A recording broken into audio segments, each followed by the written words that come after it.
Digital ladies breaking the chain, rising in crypto, we're changing the game. Crypto frontier, we're claiming our space. Not your keys, not your crypto, know your place. Unscripted, we're bold, we're free. Melissa, Keda, Lady K, and Digital, come ride this wave. Digital wealth, we're here to pay. Crypto nights, we're lighting the spark. As we ignite now, we're setting the mark. Safety first, we're keeping it tight. Blockchain power, we're shining the light. Unscripted, we're bold, we're free. Melissa, Keda, Lady K, and Digital, come ride this wave. Welcome to Digital Ladies Unscripted. How are you doing this evening, ladies? Excellent. Good. Huh? I created a new little video. I was trying to get it done before the show today, and that's what I came up with. That was as good as I could do. It was awesome. Oh I my hope goodness. everyone I'm liked so it. excited.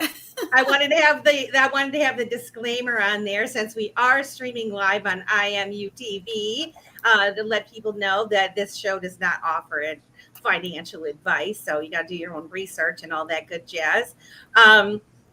Announcement, top of the show announcement. Unfortunately, we have to reschedule Jenna X.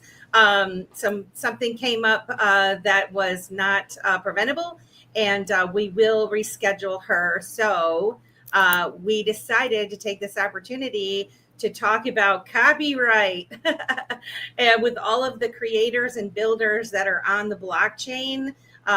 We're moving in this space at a fast pace, and thought it'd be a good idea if we kind of put our heads together and talked about that. What do you guys think? I think that'll be great. What do you ladies think? Let's dive in. Let's go. Let's dive in. Yeah, I'm excited.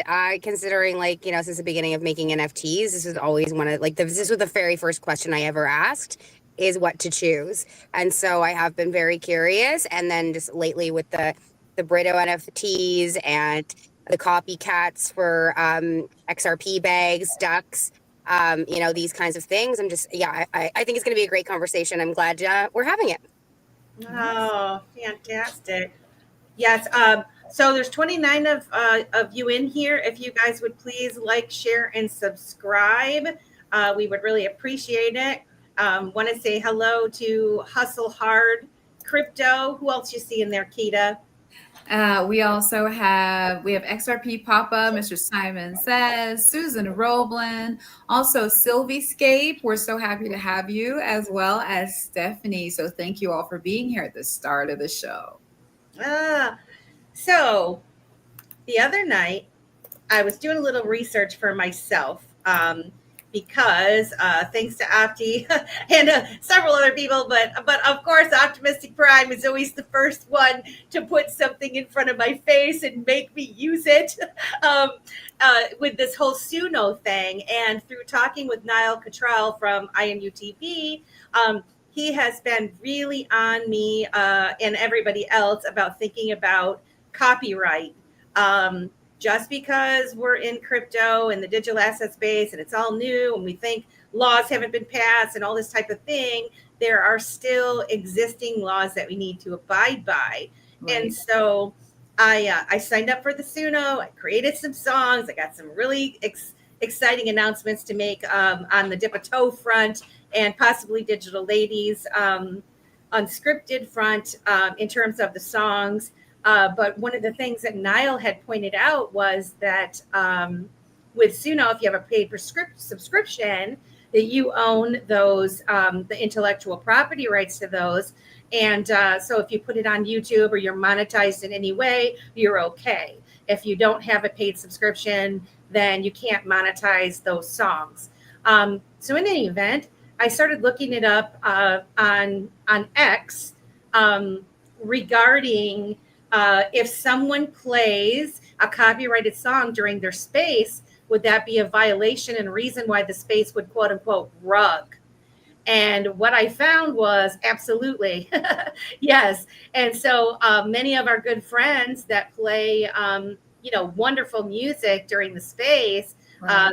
it's copyrighted music. And apparently, playing copyrighted music during an X space without proper licensing or permission can indeed be a violation of X terms and policies, as well as a broader copyright law.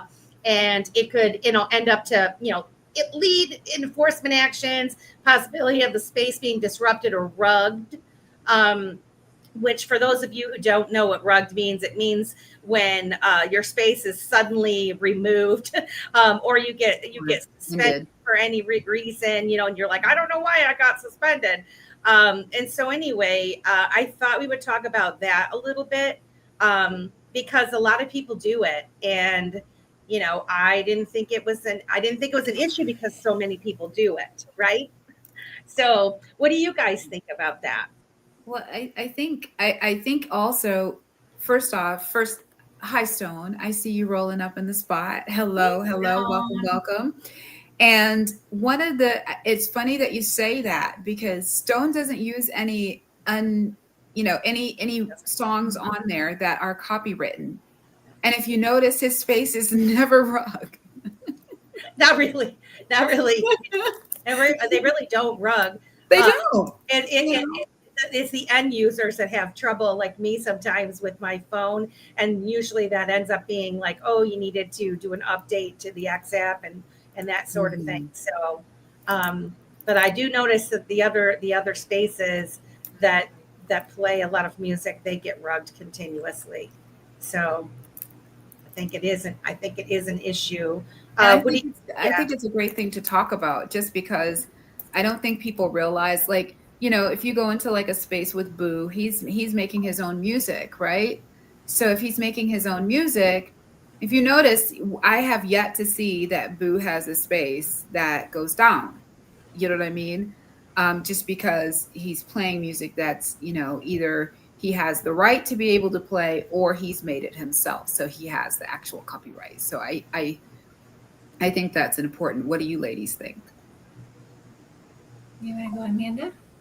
Yeah, I mean, my husband's always said, one of the banes of the human evolution is copyright.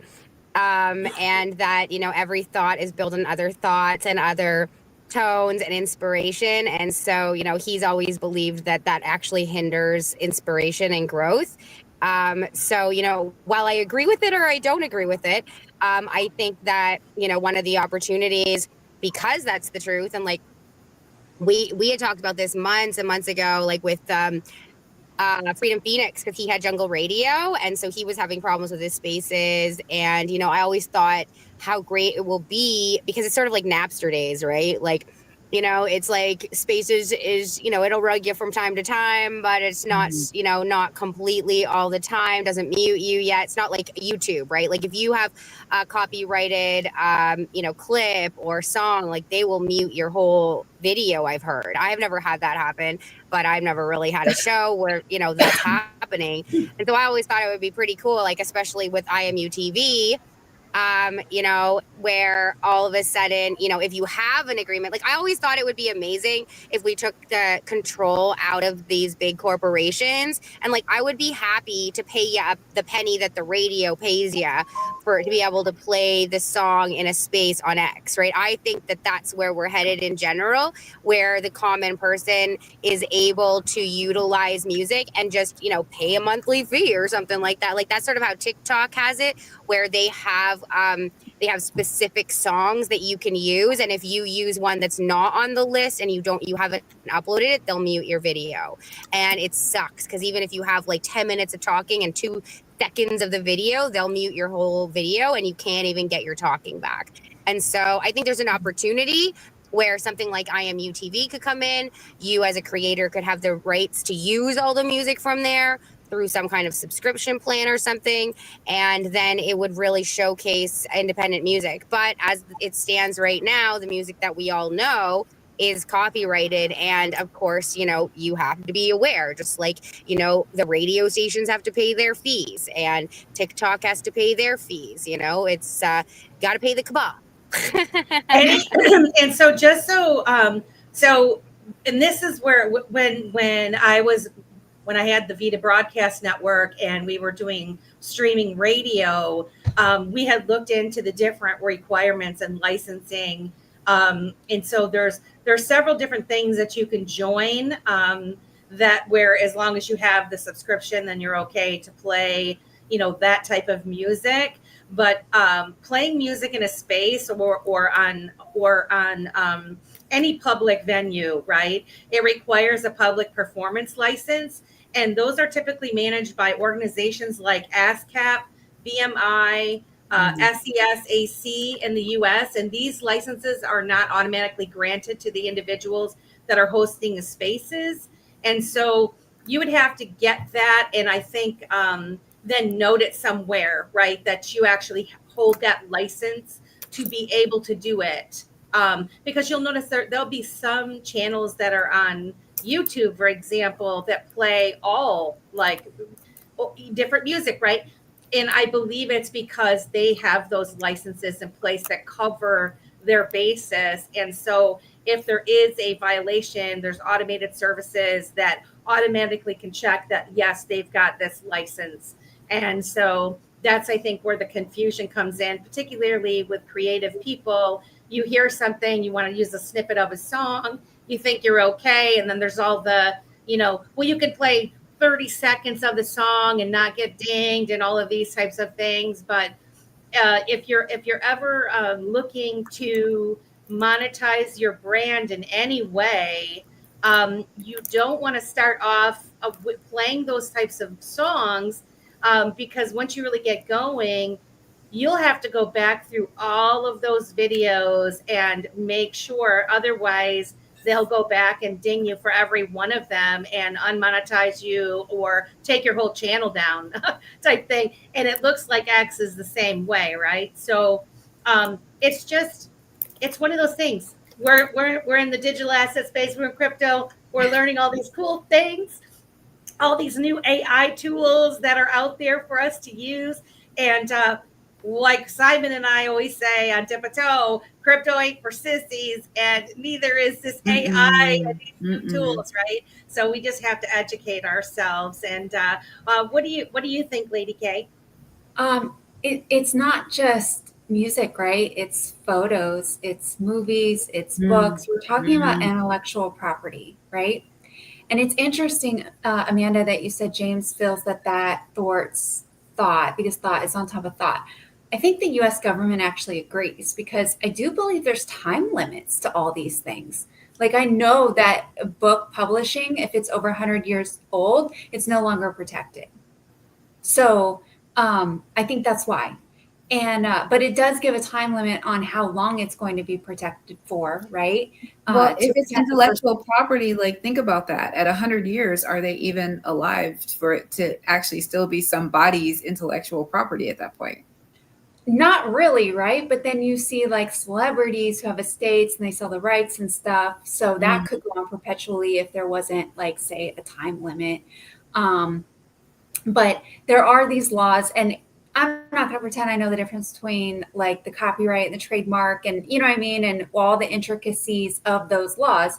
But they didn't go away just because blockchain is here and looks official, right? Like, it is, those laws still apply. Now, we could utilize blockchain to prove that it's our work, or, and maybe one day the laws will catch up with blockchain and they'll say, like, the moment it's minted, it's copyrighted to this wallet or whatever, however it ends up shaping out. But for now, we have to be, you have to know that the same laws apply, and that it is intellectual property, and that, you possibly could, whatever trouble it is, told to take down, or, Yep. And it's one of those things where you just have to be responsible. You have to look back through, like, even with the Dip a Toe channel, making sure that that I'm looking on the back end if there's anything that's popped up that you don't know, right? Or going in there and checking the boxes that you don't have. I mean, even advertisement, like there's all kinds of rules to doing the moving in the ways that we're moving now. Protector Joseph in Nesfor says it's not 75. Joseph says 75. Nesfor says it's not 75. It's 70 years after the original composer's death. So after their death. Does anybody know? I can't think of the name of the website, and it'll probably come to me a little bit later. But I know that there's this historical website that has all kinds of old, movie clips and books and articles and all of these things that is available for, like, what do they call it? Like free commons or public domain. Public domain. There's a website that has that, and they're always asking, for like donations to keep it up. Yeah. I don't remember the website. I know exactly what you're talking about, but I don't remember the name of that particular. Let me look it up. See, I can't remember what it is off the top of my head, but one thing I thought, Abdi, is particularly for truthers, right? All these folks that are covering historical documents, they can pull those up legally and cite those and everything without having a copyright issue. Because generally, if you want to get to the truth, in theory, you got to go way back, and then maybe that's dipping your toe into the truths that they were telling them back then, And somewhere between then and now, there may be some kind of truth in the middle, but yeah, it's a very interesting topic. If I'm not mistaken, there's something called the Internet Archive. Yes, that's it. Okay. I believe it is Internet Archive. Yeah, and it says that it has it hosts over 40 million items in the public domain or under open licenses, all freely available for download, viewing, and reuse without copyright restrictions. Yep. So. Any of those you want to look back in history and see, that's a great place, a great resource. I want to give a shout out to the 185 people that are watching us right now, only 17 minutes into the show. That is a beautiful thing. Just to let you know. Hello. So it's interesting that you brought up the truthers, because, one of the things I've been doing is I've been putting quotes on NFTs. So one of the questions I've had, so some of them you'll notice will have, if they were given to me with who originally said them, or if they were a lyric in a song, I put the band next to it. But this was actually one of my questions, and I was just like, whatever, I'll figure this out later. But because I'm working on the new collection, I was actually thinking about it this week, and that this is a question I have in terms of, like, if it's trademarked, totally different conversation. But if it's just like an expression that, a quote, specifically a quote, for the ones that I don't know that they're made by somebody else and they're just in the common language, because all I'm doing is asking people what their favorite saying is, right? Not sure. Like if they send it to me like this person by this, I'll typically put it in the side just because like I know. But if I don't know, I'm like, whatever. But this is one of those questions that, I'm just letting you all know that I'm coming from that perspective, because the NFT collection is coming out, and it has been something that I've been thinking about doing. It just doesn't look so nice when you put it on the side, it's like a little tilted off course and stuff. But going to Google and looking up every single one of the quotes and seeing if it comes up as somebody's, intellectual property in some capacity, so I mean, there's definitely a fine line, obviously, when it comes to like expressions and language. Right. And I think that ultimately, when it's one line versus like plagiarism or taking a chunk out of it, and like you guys said, like 30 seconds of a song versus whatever. But one of the interesting things is like when we're going through later on, the sort of different parameters where you can NFT, or you can make an NFT and decide, there's a variety of different ways, whether it's, completely available or whether you have to cite the author or whether or not you cannot use it at all. So, it really depends on the original creator and where they sort of stood on their, their gifting to the world of their intellectual property. Right. And Okay. people can think of it this way, right? We all grew up watching VHSs, I hope, or DVDs where that big sign says, warning, any copyright infringement might, 250,000 fine or you go to jail, right? Like, because you bought the movie doesn't mean now you have the right to then go take it, make copies and sell it, right? Well, this was a big conversation when NFTs first came out. So like a creator who creates like an art piece, puts it as an NFT and sells it to you, does that mean then you have the right to take their work and make money off of it? You know what I mean? So like, that's actually up to the creator. The creator might go, I don't care what you do with it, make money with it, don't, or the creator might go, no, you can buy it, you can have it, but it's still You mine. can't make any money off of it. It's just like so Dip a Toe, our intro songs. So there's two of them.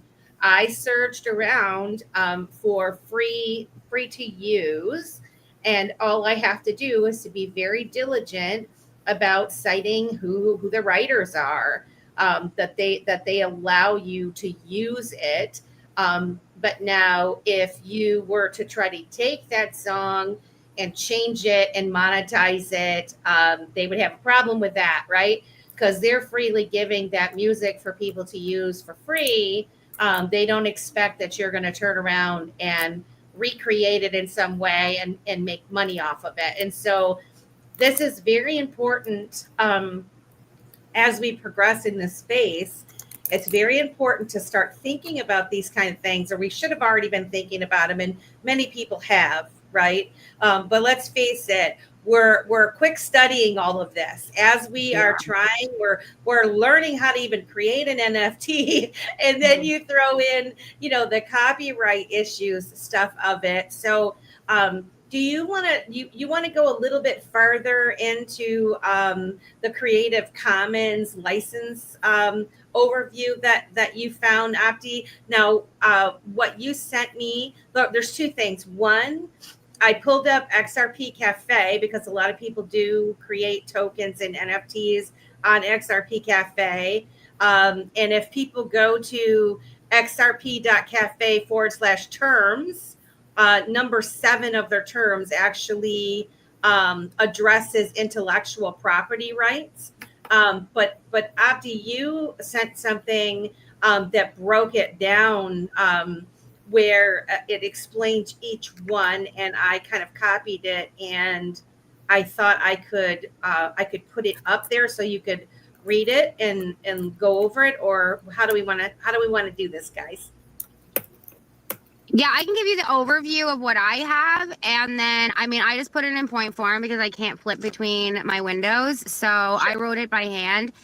So we could just go through each one. I think we should go through each one and discuss it. And then, I could give you the quick overview and then we could get into each one more detailed, or we could go through one each at a time and discuss it. What do you think? I think going over one at a time actually is probably good. And what I can do is try and bring up just so they can follow along, because you're going to go over the. You're going to go over. I'll read the names of each one of them so that you have sort of context, and then from there we'll break down each one. So when you're making how I know this is when you're making an NFT, at the bottom of the screen, it says like, what copyright do you want this image to fall under? This is how I got into this conversation in the first place. So there is a choice of 1, 2, 3, 4, 5, 6, 7, and they include CCO, which is the Creative Commons. Then there's CC-BY. Then there's CC-BY-SA. Then there's CC-BY-NC. And then CC-BY-NCSA, CC-BY-ND, and finally CC-BY-NCND. So each one is an acronym So the acronyms are CC would be like the public domain, and then each one sort of defines whether or not it, what you need from it. So BY is attribution, SA is share alike, NC is non-commercial, and ND is no derivatives, only original. Can we break this down real quick? Because I have it pulled up with what you're talking about. Perfect. So the Creative Commons license provides a standardized way for creators to grant public permissions to use their copyrighted work while retaining some rights. They're commonly used on platforms like XRP Cafe, yada, yada, yada. So by the BY, the attribution, that means you must credit the creator providing link to the license and indicate if changes were made. That's what attribution means. Hopefully I Can I just add, like if anybody's ever bought a photo off those like photo sites or things of those nature, they generally have those they generally list those licenses there. Like you can take it and use it without credit, or you can take it and use it, but give me credit. So this like all goes along with what we already see in Web 2. So I think it's very interesting that XRP Cafe has put this on there for people to choose. I've never noticed it in purchasing an NFT. I wonder if it's in the metadata. It definitely is. It should be, right? It should be if it's that, right? Wouldn't you say, Rapti? Oh yeah, it's definitely in the metadata. And for those of you who don't know, like at XRP Cafe, if there's a description and you can't read the rest of it, or like if you're on your phone and the oh my gosh, I just lost the word. Oh my gosh, it's like attributes. It's not attributes. I just lost the word. Anyways, I'll find it in a sec. Pardon? Traits. Yes, thank you. The traits will be cut off and you don't know the word. You can just click on the metadata. There's 2 different buttons and the entire file will come up for you so that you can read it there. And then it's absolutely listed in there. And I'm pretty sure I haven't minted an NFT by coding it yet. But I'm pretty sure like it's actually a space in the coding that while you're doing that, you have to define it so that, there's probably I'm assuming there's a default on the CCO. But I think that, it's one of those things like you have to define when you're making it. So with that, why don't we go through each one separately? So we start off with CCO and then we'll go up from there. Yes. And I'm wondering, guys, if, where did my thing go? I was wondering if I should have, is it easier to read if I just leave it white? Is it easier? Is it easier for everybody? Oh, that's a little bright. Could I do that? Is that better for you guys to see it? Hopefully. I was trying to make it a little bit better for people to be able to see it. Okay. All right. So we did the by attribute. Oh, you little brat. We did the by attribution. I screwed. Guys, sorry. I'm trying to make it big for you. And I keep screwing up when I'm moving it over there for you to see, or for me to read. Okay. So why don't we start at CCO, Melissa, because each one, when you're reading these, each one is like a full definition. And so that just, there's nothing to really talk about after you give the full definition. So do you want to start with the CCO and then we'll move up from there? Well, the CCO is what I read, that it provides a standardized way for creators to grant public permission to use their copyrighted work while retaining some rights. And they're commonly used on platforms like the XRP Cafe. And all CC licenses require attribution, the by, to the original creator unless otherwise noted. And they build on 4 core conditions. And so those 4 conditions are the by, which you talked about, the attribution, where you must credit the creator. You got to provide a link to the license and indicate if changes were made. And then there's the essay, which that's the share alike, right? So like we were talking about earlier, if you remix or adapt the work, your derivative must be shared under the same license terms. Anybody want to take another one? The NC, the non-commercial? The NC is non-commercial. You can't use the work for commercial purposes, e.g., selling copies or using in ads. I think a lot of people try to do that. I don't know about you, but I think a lot of people do tend up doing that, thinking that they can utilize it or use a snippet of it and think that that's going to be okay. Yeah. And then we have the ND, the no derivatives, which means you can only share the work in its original unmodified form. And so Abdi, the CCO refers to CCO, not a license, but a public domain tool. The CC-BY-NC-SS appears to be a likely typo. This little note is never mind. It is the CC-BY-NC-ND in the share alike. The SS is actually a share alike version anyway. So anybody want to take the CCO public domain dedication? A Kristin, why don't you tool go ahead? for creators to waive all copyright and related rights in their work to the fullest extent allowed by law, placing it squarely in the public domain. No attribution is required, and it allows unrestricted use, modification, distribution, and commercial exploration worldwide. Use this when you want to fully relinquish control and maximize reuse, like basically for data sets or images meant for open collaborations. All right. What next? So guys, I mean, I know this sounds like boring stuff, but if anybody has any questions and where we can kind of dive into it a little bit more, because we are just trying to learn this stuff ourselves too. But I don't know how many of you like look at this kind of stuff when you're doing it and you're just like, oh, click, click, click, because you don't really understand what it means and you just want to get stuff done. But the CC-BY, that's the attribution, right? And what does that allow people to be able to do? Anyone want to? It allows others to distribute, remix, adapt, and build upon the work, even commercially, in any medium or format, as long as they credit the creator. This is the most permissive CC license, ideal for creators who want broad sharing and innovation without restrictions or derivatives or profit. So I'm wondering if you guys are interpreting it this way. So like Abdi, when you created your NFTs and like you said, you're in XRP Cafe and there's all these choices.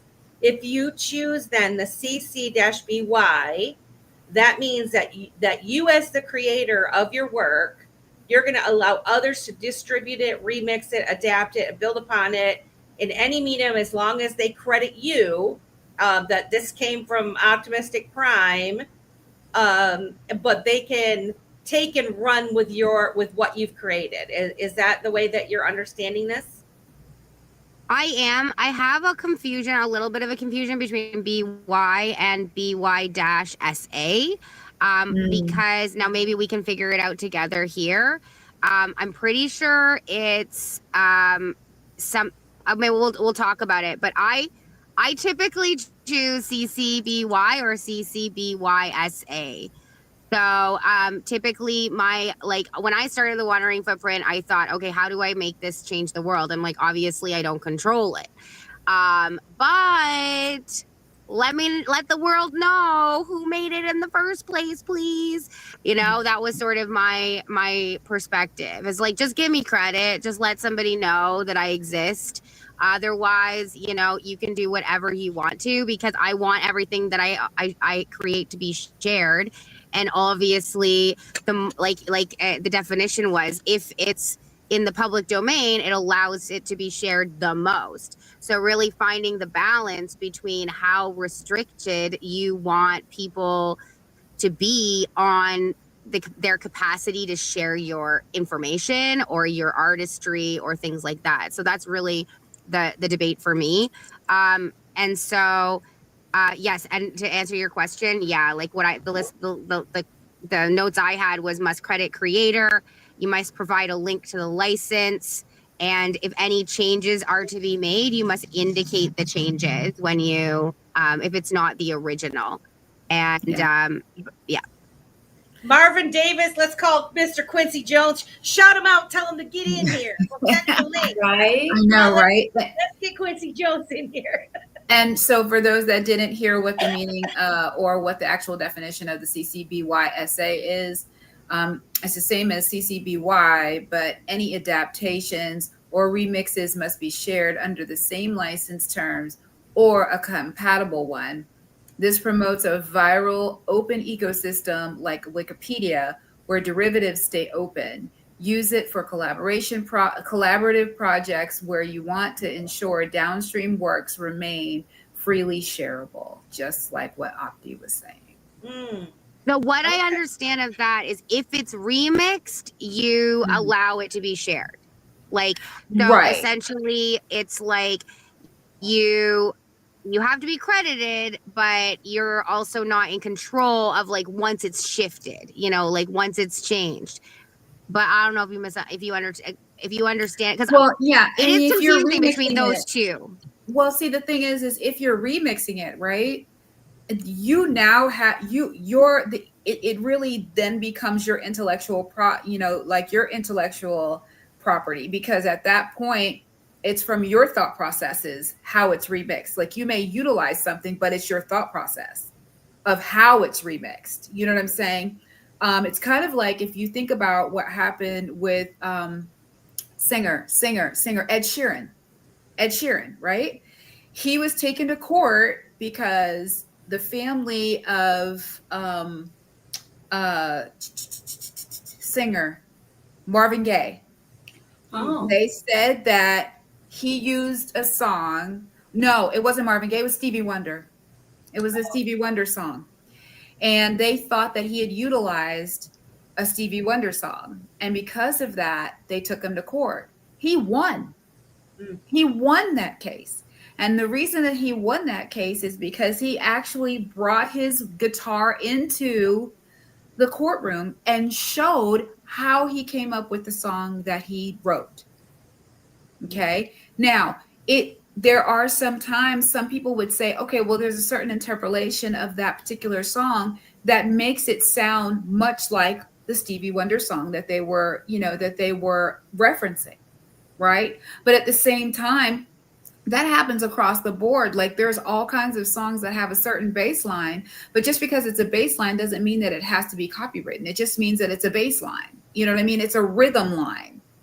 So, So what I just got out of this, in correct me if I'm wrong, but the CC-BY, the attribution, so when somebody creates something and they create it and they give the CC-BY that allows others to distribute, remix, adapt, and build upon the work, even commercially in any medium, any format, as long as they credit the creator, right? Cool. There's a permissive copyright.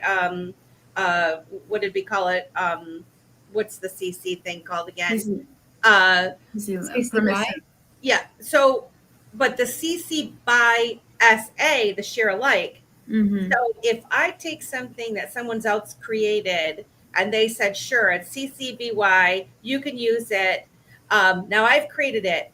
It says same as CC BY, but any adaptations or remixes must be shared under the same license terms or comparable one. Meaning, if you built upon somebody else's thing that had a CC BY, you can't all of a sudden make it, nope, nobody else can use this now because you built upon it.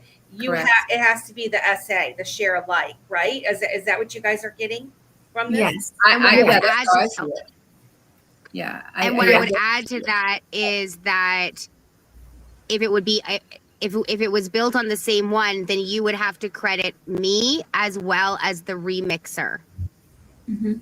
That makes sense. So you'd have to credit both people who contributed to the whatever product or whatever intellectual property you're sharing in the end.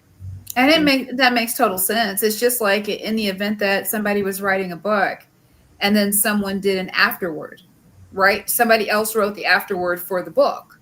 You know what I'm saying? You do definitely have to give credit to both, right? The writer of the original book, and then also who wrote that particular afterword, because, you know, they obviously have the permission to be in the book or to be able to write that afterward and it be there, but they all should be credited for that work as well. Mm. Mm. Lady K, do you have any additional commentary on this particular set of rules? You know what I'm thinking? How many times have you heard someone say like, I started a business and I named it and then I didn't realize like this person had a name or whatever, right? If these NFTs are being created by artists and they can be traded peer to peer and you get one, and like, I think it's very cool that platforms would build this kind of thing inside it so that you can see what the licensing is, right? Because if you can't, you could end up in like, how do you know what that creator wanted? And then if you violate it, you know what I mean? And so also I can very much see, like, a lot of people don't know, like, the California bear is actually not it's not trademarked. You know what I mean? But like, who knows that, right? So like, if these things are on a public blockchain and people can look it up, I think it can be very helpful for people to understand the rules, because part of it is just not even knowing. Absolutely.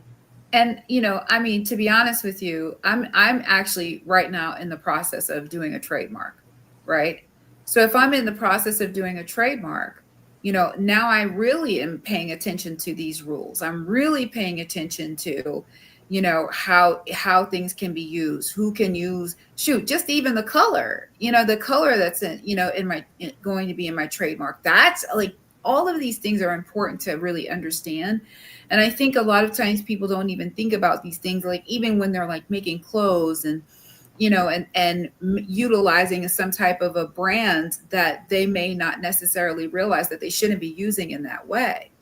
You know, so I think it's really important to kind of understand this for sure. Let's move on to the CC by NC, the attribution non-commercial, which allows distribution, remixing, adaptation, building upon the work in any medium or format, but only for non-commercial purposes. With attribution required, commercial uses, for example, products for sale are prohibited, suitable for educational or personal content, where you want free nonprofit sharing but protect against business exploitation, which I think well, number one, this kind of rings true maybe for like the music that I'm using. Like, they allow it for distribution and all of that, but they don't want you using it commercially. Like, I can't take the song and go out and redo it and start using it in a commercial for a product or whatever, right? Or even, I wonder if this falls in line with like Ryan, you know, he's able to use the Creative Commons for school. Like, he can go and get stuff off the internet to present, but they're real funny about that. You got to make sure that you're using the right stuff for, you know, his lectures so that he doesn't get in trouble, you know, for that. And the universities do a really good job of kind of like, you know, letting you know what you can and cannot use and all of that kind of stuff. But those of us that are out there kind of like, you know, freewheeling around, we don't know this stuff as much as those people that do it every day. So any further commentary on the non-commercial aspect? Well, just commentary on what you were just saying. You know, because this is YouTube, and like, while it's not monetized right now, hopefully, you know, well, it is sort of monetized because you have a couple subscribers and you get your, you know, your thumbs up, super chats from time to time from beautiful humans. So in terms of, you know, the songs that made on Suno, would that, you know, like, I mean, you've been talking to Niall about this, because like, one of the questions that, you know, I've been trying to figure out an ad, right, for IMU TV for my projects. And Create this your was own song always in Suno. yeah. So, but that's still considered commercial. So you were referring to like you thought that this is what it was listed under, but I am actually curious what it's No, I'm actually saying listed under. no. I'm saying Suno. A Suno is like you're creating your own song. You have a subscription that you're paying, a premium subscription, which gives you the rights to what you create. You're the creator of that song. You can choose to allow other people to remix it and all of that kind of stuff, or you can choose not to. That you can. You are okay to monetize that particular what you create. If you have a free account in Suno, no, Yes, so can't much. use that. Can't do it. You can't use the free account. As long as you created that song and at that time you created. And here's the other thing: you can't create a song in the free version and then buy a subscription after the fact. It doesn't retroactively go back. So you got to have the premium, create your song, then you're all good, and you won't have any. You won't have issues with it, as far as I know. No, MM says, oh, sorry. MM is saying, am I missing something? Does not copyright not cover this? All rights reserved use is with permission only. yeah, so that's actually what we're discussing, is that actually you can choose to say you can use my work, but you have to give me credit, or you can use my work, but you can't monetize off of it. So there's actually tiers to this, if you want to call it that, and that's what we're going over. Yep. And I will mention, ladies, I can't believe it, but it's 9:46, and Oh my we're goodness. like, so we've got like a couple more of these to get through. I can't even believe it. We talked about this earlier about having a series on this because we knew we were not going to get through it in 1 hour. Yeah. It looks like we were right. As usual, we were correct. So you guys, you want to like kind of speed through the rest of these and then go to final thoughts? Yeah, and also thank you to the 358 people that are in the room right now. We are so excited to have you here. Thank you, thank you, thank you. So does anybody want to read these last few ones? There's the CC by NCSA, not attribution, non-commercial, share alike. Anybody want to read that one? Sure, I'll do that one.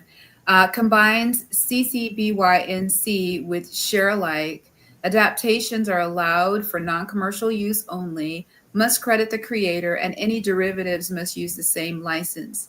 This is great for nonprofit Creative Commons, where you want to encourage remixing but keep it non-commercial and openly licensed. Interesting. So that would just be like, hey, Opti created a song, we all love it. She wants everybody to be able to remix it up as much, but the rules are nobody gets to use it for commercial use of any kind, right? Yeah. Does that sum it up pretty accurately? And no remixes can be used for commercial purposes as well. So it makes a default down the line. Makes sense. So that basically if you think of something like a DARE program and they used a song for something for kids at a school, like that would be something that they would be able to do and not infringe upon anybody's rights, I feel like. CC by ND. Anyone want to take that one? Lady K, why don't you do it? I can't read his tiny little screen. Oh, I know I need to get my glasses too. The most restrictive CC license allows only verbatim sharing of the original work for non-commercial purposes with attribution. No adaptations, remixing, or commercial use. Use this for sensitive content like opinion pieces where you want wide nonprofit distribution, but full control over changes and monetization. The most restrictive allows only verbatim sharing. Okay. Non-commercial purposes only, no adaptation. Okay. We skipped over the CCBYND, the attribution, no derivatives. That allows redistribution and sharing of the original work in any medium or format, including commercially, but only in unmodified form with attribution, no remixing, adaptations, or building upon it. Ideal for protecting the integrity of works like articles or photos you don't want altered. So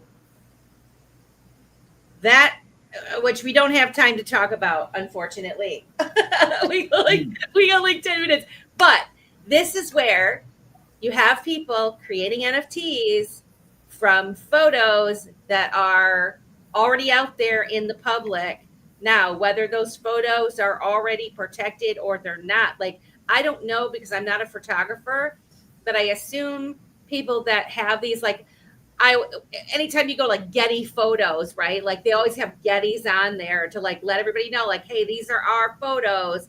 So like if you try to use one of their photos without their permission and they catch you, you're probably going to get in trouble, right? Especially if you end up making money from using that photo, or you changed or altered it in any way. And there's a whole lot of that going on, particularly with AI now. People taking photos and making videos from them and altering them and creating NFTs and all of these things. And so that sounds like a no-no unless you get express permission. What do you guys think? Oh yeah. Yeah, I think that could open up a can of worms for that person that's using it. I think that's definitely can become an issue. You know what I mean? Yes. And here's the thing: there are some times when they're used like that, and no one says anything. But it's just going to be that person that's froggy enough to say something about it. It's going to be a problem. And what then can that person say? You didn't ask. You didn't. So it just, I don't know. It's just if you didn't make it, you didn't create it. Don't use it. You know what I mean? Yeah. And, projects, you should look into whether projects have a license, right? Schmeckles got approval to use that image.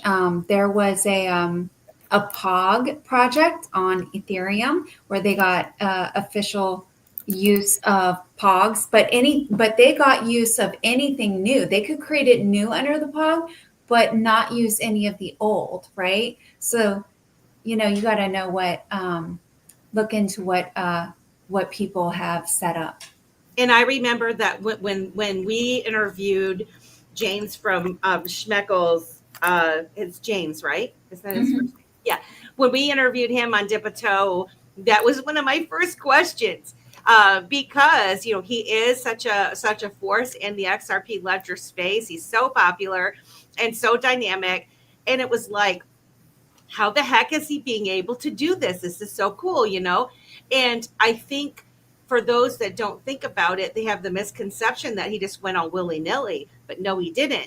He went out there, he went right to the creators, and he got the permission that he needed to do. And, a lot of these other folks could be doing the same thing.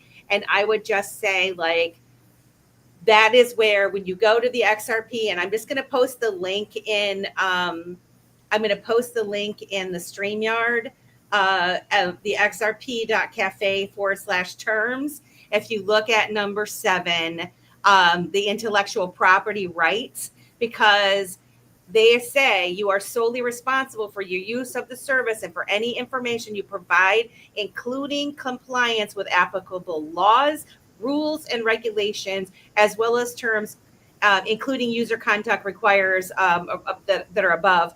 But in any event, it kind of goes through the whole thing about whether they will take down works in response to Digital Millennium Copyright Act, take down notices, other intellectual property infringement claims. They'll terminate the user service. And so really, guys, the concern for the creator of these things. Make sure you're doing your due diligence. You're learning about what you're supposed to be doing when you're creating these NFTs or music or any of the stuff that you're doing, but also the end user, the buyer of these things. Because my thoughts on it is like Celsius, for example. While it's not exactly the same thing, my money got tied up in Celsius because they had a lawsuit come against them. They couldn't or the link to thing, all these things. You put your money in it and it gets locked up. If you put your money into something that may be uncertain as to whether or not this person is going to be allowed to continue selling, this particular NFT or music, excuse me, music NFT or whatever, you might just be trapped with it. And you might love it and it's not a big deal, but you might not be able to ever sell that NFT unless you're doing it kind of off the market, right? Like peer-to-peer kind of trading type of thing. So just be thoughtful, mindful of these types of things as we navigate this space.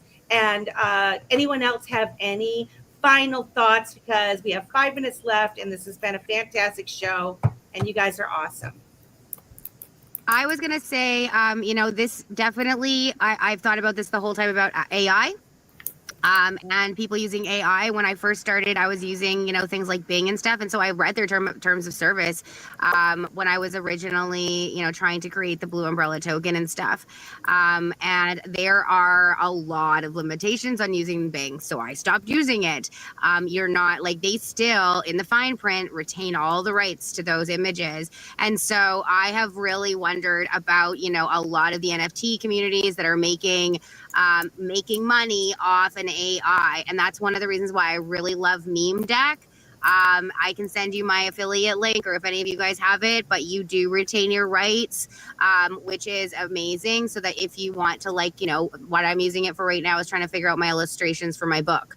And so, things like that, you want to make sure that you ain't going to get dinged by a giant corporation with billions of dollars for using their intellectual property, even though you're the promptee, you put in your prompts and it's from your head and you're looking for the image in your head. It's still their technology. So just definitely be aware. Thanks so much for this conversation. I'm so glad we ended up having this random conversation earlier today. Hope Jenna's doing okay. Sorry that she canceled. But I think we brought it this evening and looking forward to talking to everybody in the space afterwards. Fantastic. Lady K? It was a great show. We were going to do this next week and be more prepared. And I think we still had a great conversation. I love talking to you guys. Let's go to the after space. Keda. Oh my goodness. So much great information came out this evening. And I think for those of us that are creating on this digital asset space, as well as on Web3, I think it's really important for us to kind of understand these rules and how, to keep ourselves out of trouble. So I'm thankful that we were able to have this type of a conversation today with all of the people that are here, the 404 people that are watching this show. I have to tell you, it is such an honor to be here with you ladies, seriously, just having, I know I've said it before, just having conversation amongst friends and then having our audience here with us that we can interact with. So thank you all for being here. We appreciate you. We will definitely be back next week. And don't forget the after space at 10:10 this evening. Come on in there and hang out with us and have a chat. And thank you for coming to Digital Ladies Unscripted. I love you guys. Yes, thank you. I posted the link to the after chat. It's also posted under the stream on the Dip a Toe show on X and under my World Be Free account. That's live stream too. I will post the link in the YouTube chat. If you're not subscribed to Dip a Toe show on YouTube, please do it. Help us grow our channel. Easy peasy. Shout out to TextRP. Thank you for supporting the channel. We love you guys. Have a good rest of your day and join us in that after space. See you next week, Monday, 9 p.m. Eastern. Bye, guys. Digital ladies breaking the chain, rising in crypto, we're changing the game. Crypto frontier, we're claiming our space. Not your keys, not your crypto, know your place. Unscripted, we're bold, we're free. Melissa, Keda, Lady K, and Opti. Dip a toe, come ride this wave. Digital wealth, we're here to pay. Crypto nights, we're lighting a spark. As we ignite now, we're setting the mark. Safety first, we're keeping it tight.